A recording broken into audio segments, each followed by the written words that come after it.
విఘ్నుడు రాకుడు బ్రహ్మశ్రీ జొన్నబిత్తుల రామలింగేశ్వర గారు, అన్న గొప్పల ప్రభాకర్ రెడ్డి గారు, ఆచార్య బెల్లంపూడి రాజశేఖర్ గారు, మాన్యులు బుద్ధ ప్రసాద్ గారు, పూర్ణచంద్ర గారు, వాసుదేవరెడ్డి సదాశివరెడ్డి గారు,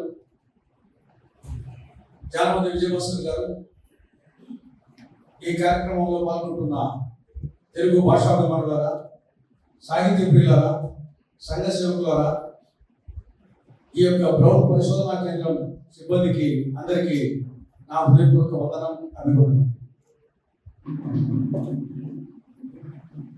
సకల చరాచర ప్రపంచంలో ఏనుగు మొదలుకొని పిపీలిక వరకు అనంతమైన జీవరాశిలో మానవ జన్మ సర్వోత్కృష్టమైనదని సకల పదాలు సకల శాస్త్రాలు ఉద్ఘోషిస్తాయి. మరి ఈ ఉత్కృష్టమైన మానవ జన్మలో సృష్టి ఆది నుండి నేటి వరకు కొన్ని వేల కోట్ల మంది పుట్టారు, గిట్టారు. కానీ వాళ్ళలో అతి కొద్ది మంది మాత్రమే ఈ భూమి మీద, ఈ సమాజం మీద తమ శాశ్వత ముద్ర వేయగలిగారు. వారే చరితార్థులు, వారే చరిత్రకారులు, వారే కారణజన్ములు, వారే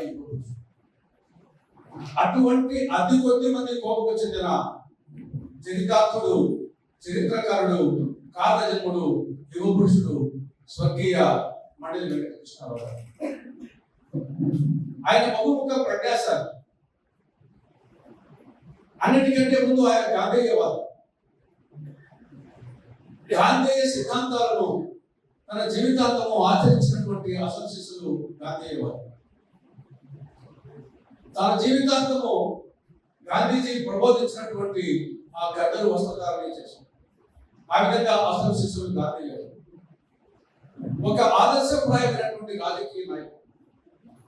రాజకీయ నాయకులు అందరూ ఉంటారు, కానీ ఆదర్శప్రాయమైనటువంటి రాజకీయ నాయకుడు. 3 సార్లు ఎమ్మెల్యే, కృష్ణా జిల్లా అవనిగడ్డ శాసనసభ నియోజకవర్గం నుండి 3 సార్లు ఎమ్మెల్యే. 1972, 1978, 1983. ఈ 3 సార్లలో 1972 మొదటిసారి కాంగ్రెస్ పార్టీ తరఫున యునానిమస్ గా ఏకగ్రీవం. 3 సార్లు పోటీ చేస్తే ఒకసారి ఏకగ్రీవంగా ఎన్నికయ్యాడు, 2 సార్లు పోటీలో గెలిచాడు.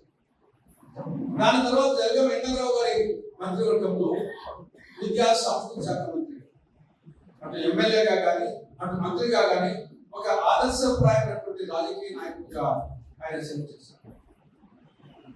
దాని తర్వాత ఆయన అన్నిటికంటే ముఖ్యం, తెలుగుదేదైనా దేశంలో తెలుగు ఏను తెలుగు వల్ల కొండ తెలుగుకుండా ఎల్ల నృపులకు ఎరుగవి భాషాడి దేశ భాషలందు తెలుగు లెస్స అనే సాహితీ సమరంగన సార్వభౌముడైనటువంటి శ్రీకృష్ణదేవరాయలచే వేదంలో కొనియాడకుండా తెలుగు భాష, తెలుగు సంస్కృతి, తెలుగు సాహిత్యాన్ని దిగంతాలకు ఖండాంతరాలకు విశ్వవ్యాప్తం చేయాలనే సదుద్దేశంతో 1975 ఏప్రిల్ 12వ తారీఖు నుండి ఏప్రిల్ 18వ తారీఖు వరకు హైదరాబాద్ లోని లాల్ బహదూర్ స్టేడియంలో తొలి ప్రపంచ తెలుగు మహాసభను నిర్వహించి తెలుగు భాషను దిగంతాలకు వ్యాప్తం చేసినటువంటి తెలుగు భాషోద్ధారకుడు మండలి వెంకటకృష్ణారావు గారు.